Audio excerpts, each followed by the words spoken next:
సంస్థాపనార్థాయ సంభవామి యుగే యుగే. నమస్కారం. శ్రీ శ్రీ శ్రీ ఆచార్య ప్రబోధానంద యోగీశ్వర్ల వారికి, జగద్గురువైన శ్రీకృష్ణ భగవంతునికి నమస్కరించుకుంటూ త్రైత సిద్ధాంత భగవద్గీతలోని రాజవిద్య రాజగుహ్య యోగము అనే అధ్యాయములో 27వ శ్లోకము గురించి తెలుసుకుందాము. యత్కరోషి యదస్నాసి యజ్ఞఘోషి దదాసి యత్తపస్యసి కౌంతేయ తత్కురుష్వ మధర్వణం.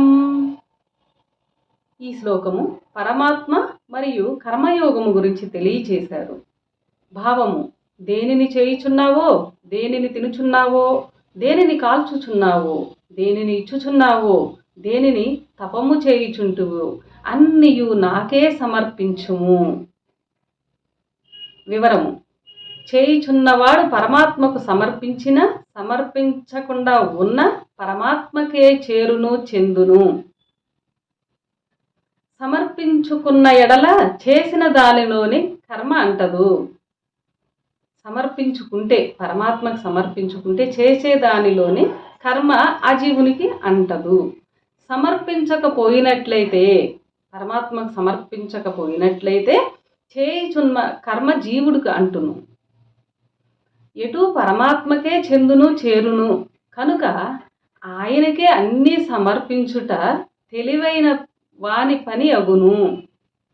తెలివైన వాడి పని ఎలా ఉంటుందంటే, ఎలాగూ సమర్పించినా సమర్పించకపోయినా పరమాత్మకే చెందును కనుక అన్నీ ఆయనకే సమర్పించేస్తాడు తెలివైన వాడు. అట్లా కాకుండా మిగతా దేవతలకనో లేక మనుషులకనో దైవ సమర్పణ చేసిన వాడు తెలివి తక్కువ వాడగును.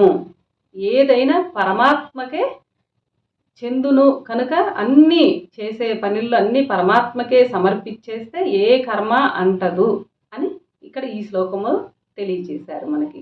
అందరికీ నమస్కారం.